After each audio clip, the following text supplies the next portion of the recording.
Hi everyone, welcome to Janet Rangi YouTube video. Thank you so much for always subscribing. If you haven't subscribed, please go down here. I will appreciate you so much for subscribing and following me on YouTube. I love you so much for subscribing. Today I'm going to talk about why I think I got my visa at the American Embassy. I will share my experiences, and I think I'll give you some of the reasons looking back why I got the visa, and I'll teach you some of the things you need to do to maximize your chances of getting the visa at the American Embassy. Without further ado, of course, I don't know where my pillow is. I always say subscribe, okay? Now, this is the thing. Personally, I've watched these people and I've heard what they say. Me, I've done research, I've seen what they say, I've heard what they say.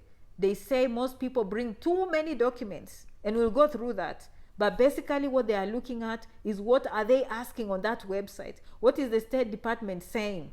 The first thing you need to do, of course, is to apply for the DS-160. If you're going for, temporary visa. If you are going for a permanent visa, of course, it's DS-260. Some of you don't know the difference. Temporary visa means you're coming to the United States temporarily as a student on J1 visa, cultural exchange, to work and go back, okay? Maybe on any other H1B visa, temporary and go back, visiting visa, student visa, L1, fiancé, wherever it is that is temporary. Your goal is to come to the United States and go back. You need to use DS-160 and they will guide you, okay? If you're coming for a permanent visa, aka permanent residency, aka green card, that one, of course, we know we do the DS-260, but that is not the whole thing. The whole thing I'm saying is what do they require you to do? They require you to go online, fill that DS-160 and do a good job, okay? So personally, I feel like I did a very good job. I told you I'm going to share with you why I got the visa.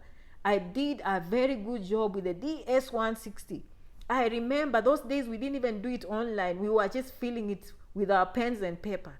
And anytime they asked me something I didn't know, I would just say, not applicable. If they ask me, are you married? I say the truth. Where do you work? I state exactly, Aga Khan Hospital. What do you do? I say in the mornings, I receive report, I see patients, I give medicines, I prepare them for surgery, I see them post-surgery, I change wounds. I'm very specific. And how much do you earn? I told them 23,000 shillings per month. So I was very, very specific. The question and answer. Do you have brothers and sisters? What are their dates of birth? Parents, where do they live? Alive or dead? Are you married, single? What is your level of education? I was very, very clean.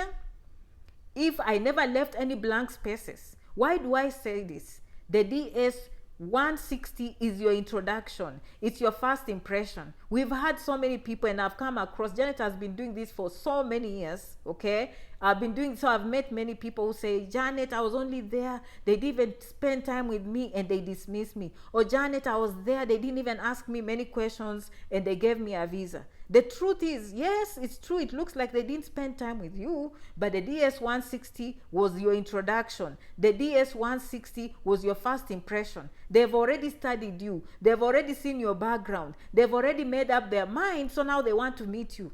Okay, so maybe they made up their mind and they're like, oh, this one, no.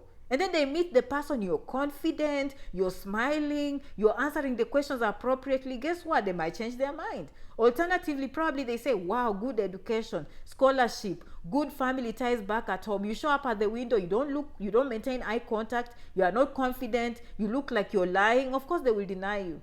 So the whole thing I'm saying is do a good job with DS-160. That is what I did. I remember so well. I did a good job filling in the forms, right? Everything was clean, okay? Number 2, pay the fees. If they require $160, follow directions. How do they want you to pay? By credit card, by M-Pesa, by MasterCard, wherever, write a check. Follow the directions they tell you. Do the right thing. Pay the fees. Book an appointment, okay? Have passport size photographs, okay? When they tell you it cannot have expired, the passport has to be active at least 6 months. You show up and the passport is expiring in 3 months, obviously they will deny you a visa. You did not follow directions. If they say the pictures have to look a certain way, you follow directions. So the most important thing, honestly, after listening to these people, is you doing what they told you to do. And they say people bring all these bank statements. Good. So let's talk about that. It's good to bring those bank statements, okay? Title deeds, to show that you have a good job, to show that you have good earnings, to show that you have wealth, you have money saved. Guess what? That will help you, translate to them that actually you have no interest of staying in America permanently. Okay, so you do that, but they might not ask. Okay, they are looking at the whole picture. Who is presenting at this window? Personally, I can tell you, they saw a young woman who was already married. Okay, they saw a woman who had a good job at Aga Khan. They saw a woman who had a degree in nursing, and they saw a woman, by the way, this one I don't do in my videos, but I have to say this because it will happen to me. My passport was dusty. I didn't show up with a clean passport. I had gone to Kampala, Uganda. I had gone to Tanzania several times. I had been to Dar es Salaam. I had been to Arusha. So my passport had been stamped several times. So I looked like a traveler, someone that, has explored the world and is ready to go to America and come back. This is just that of one of those extra, things I can tell you. I haven't read anywhere, but I hear sometimes when you have that travel history. But by the way, if you have a very travel history, of course, in America, Europe, or Asia, you've gone to South America, you've gone to those places and gone back home, is a good indication to someone saying, hey, if they went to Russia and came back, they went to Tanzania, they went to South Africa and came back, probably this person, when they go to America, they will come back. Okay, so that one worked to my advantage. I feel like. Then another thing that worked for me, I was confident. I've always shared the story that man looked at me and told me to move, and I wasn't seeing, and he was getting mad. But when our eyes met and he said, excuse me, ma'am, you need to move. I said, oh, I'm so sorry. And I smiled. So when my time came, he was like, how are you? I said, I'm so fine. I said, how are you? And then he told me, you look familiar. I said, yes, you look familiar too. And he told me he had been in Aga Khan. He was a patient. I said, exactly. I think that is where I saw you. Of course, Janet works. I knew that rich people go to the pavilion. The embassy people go to the pavilion. So I said, I think I saw you at the pavilion. He said, yes, I was there. I went for the appendix. And the doctor took the appendix. I did surgery. I said, wow, I hope you're feeling better. And then we went, okay, so what takes you to America? Of course. That's why I got the visa, of course. Okay, that one is a very strong point. Listen to me. You have to know why you're coming to America. What takes you to America? I got that English program in 6 months. I want to go and improve my English skills, my communication skills, and then come back to my job.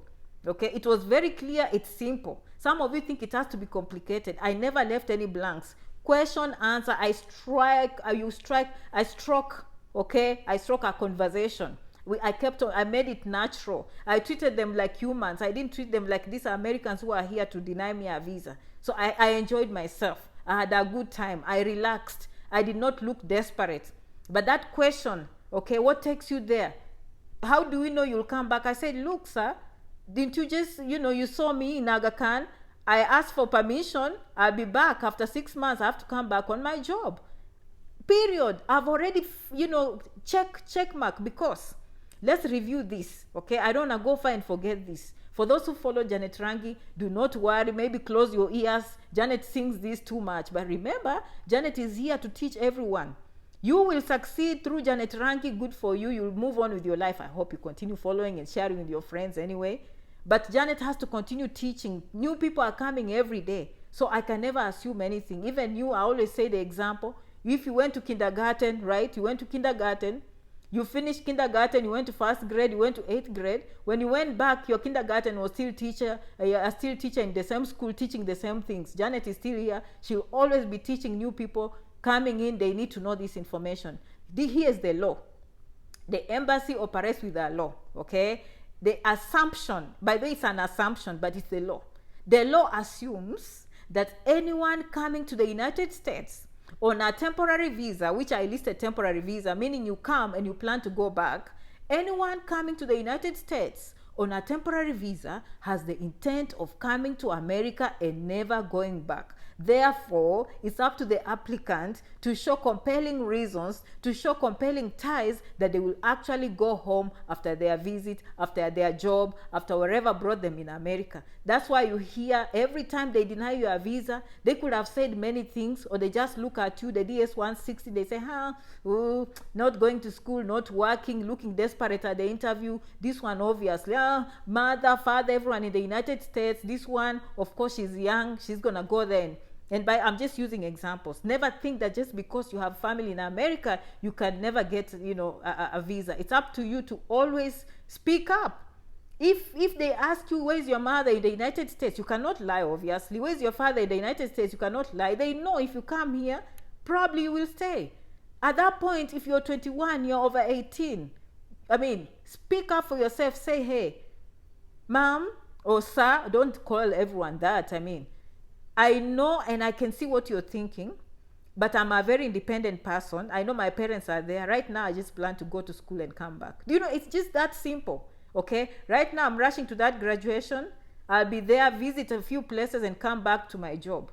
I'm going to school, okay? I know my parents are back in America, but they are not ready for me, and I'm not ready for them. Maybe in the future, but for now, that is not my plan. I plan to go get married. I'm engaged, okay? I have kids. Although I'm not married, or if you don't have children, you know, you are looking for a job, you have a job, you have a fiance, you have other things going on for you. So you have to, some of you just assume because they will deny me, how will I show I have ties and I'm young? No, going to school if you're young, you're in college, those are ties that will take you back home. You have a job, those are ties. You have a boyfriend, you have a girlfriend, okay? You have a project going on at home, you're taking care of your grandma, you're doing all those things.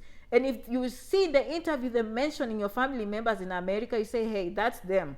I have my independent life, and I can see why you think that, but that's not my plan, okay? So those are some of the things. Confidence, you know, looking in their eyes, eye contact. Those are some of the things I feel that, you know, help me get that visa. But the most important thing is to understand that those bank statements are important. They might never ask for them. If they do, please, in fact, be the one, say, hey, here's my bank statement. I have good money here. I'm doing very well. I don't think I can leave this business for other people. The problem is sometimes they question you and you stand there like deer in headlights and you are scared. Don't be scared. Just feel free. You have only those 5 minutes to make an impression and help yourself to get that visa. So you make use of those 5 minutes. But the first thing you always want to do is the DS-160 has to be good, okay? Me, that's why I feel people are denied. The reason why you're denied, in fact, I'll be honest, probably you didn't do a good job with the DS-160. Show up on time. Don't panic. Dress appropriately. Of course, most of us dress appropriately. We do not have to overdress. Most of them here in America, it's business casual. If you don't know what business casual is, go and Google. Of course, don't go in slippers and flip-flops and then you are not respecting people in your baseball hat. No. Okay, but you want to be decent. You want to wear decent and collar t-shirt. A t-shirt, I wouldn't put the one with words like this, you know, something with collars, you know. If it's jeans, I put a nice button shirt, okay, and nice dress shoes. You don't have to have a suit and tie. That is too serious, okay, but do that if you want. Okay, dress well. Of course, go to their website, find out more information. And by the way, on Facebook, I have so many followers, and I'm also introducing here on YouTube.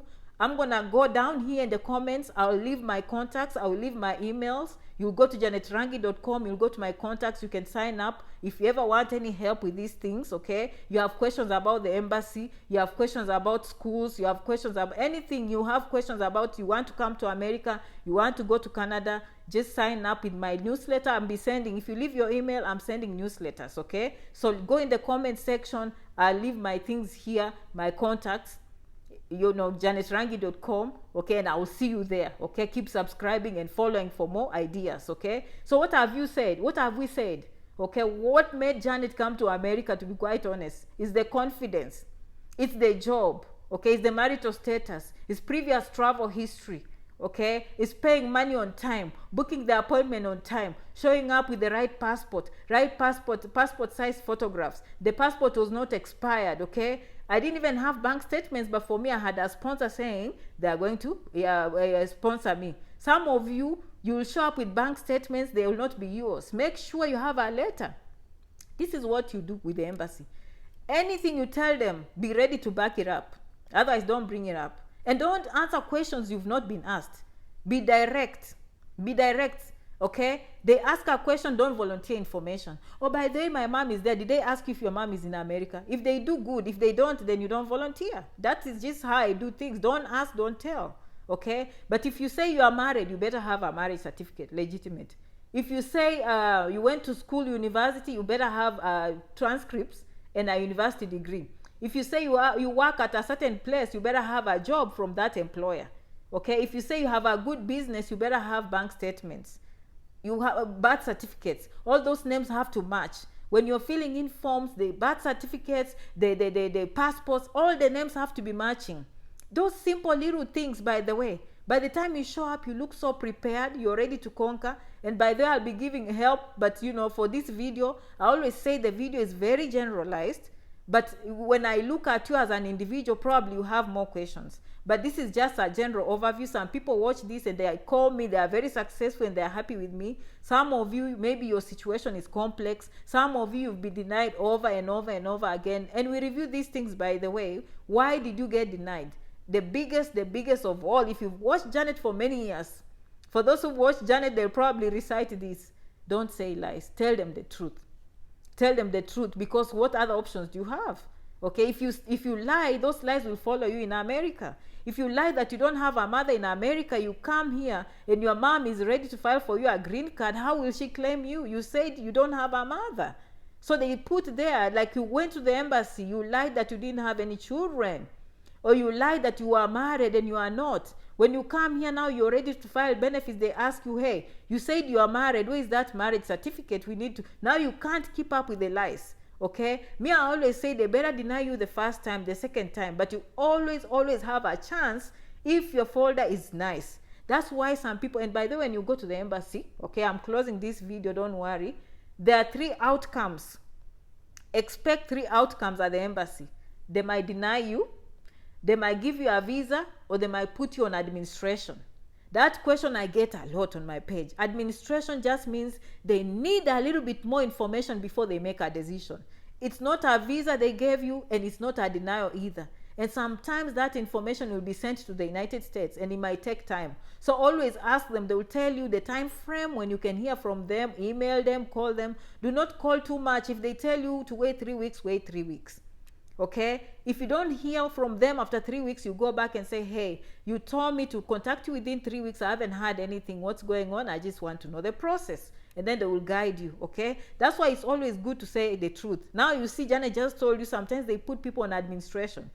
Administration means sometimes maybe they saw some matching names in America. They are seeing some information that has some red flags, and they have to send to the immigration here in America and confirm. They have to run their records and say, hey, is this the same people? She's saying this, he's saying this. Are we seeing some discrepancy here? Okay, that I don't know. I don't know what they do, but all I know, they put some people on administration, and if you go reading what that means, it just means that they need more information. They haven't made up their mind yet. They have to do some more investigations before they make a decision whether to give you a visa or whether to deny you a visa. Okay, so I can't wait for you to come to the United States. I don't know where your journey will take you. Some of you want J1 visa. Your requirements are different from someone who wants an F1 student visa, someone who wants a green card, someone who wants asylum, someone who comes as a refugee, fiancé visa, marriage visa, L1 visas, religious visas. Like, there are so many visas. You just have to continue following Janet Rangi. She will tackle professions, how people change visas in America, what professions are the best for you. I'm bringing this information for us to improve our communities and make ourselves strong financially so we can help our families. Thank you so much for watching. By the way, the comment section is not just for Janet. The comment section is for all of us. Feel free to go in the comment section, leave your comments there, help each other in the comments. When I have time, I'll do a good job. I'll respond to your comments. I'll try my best. I'm always busy, but that is not an excuse. Many of you who followed me on Facebook and say, Janet, when will you come on YouTube? You see, I've been trying for many years, but I'm always busy. But one thing Janet does, she never gives up.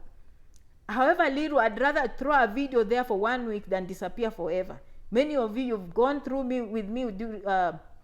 through this journey. You're doing so well in America. You have good jobs. Some of you, you're doing nursing already. Some of you are working already. I'm so excited. I hear your feedback. And for those who are joining me new, I can't wait to see you also join this journey and succeed. Okay, just like some of us here. Today I shared with you my story, how I came to America and why I think I got the visa. And I think my hope is when you come on these videos, you learn a thing or two. Don't go empty-handed. Always, Janet, when she does her videos, she hopes that you got something that you didn't know. So if you know anything extra that Janet didn't cover, go to the comment section.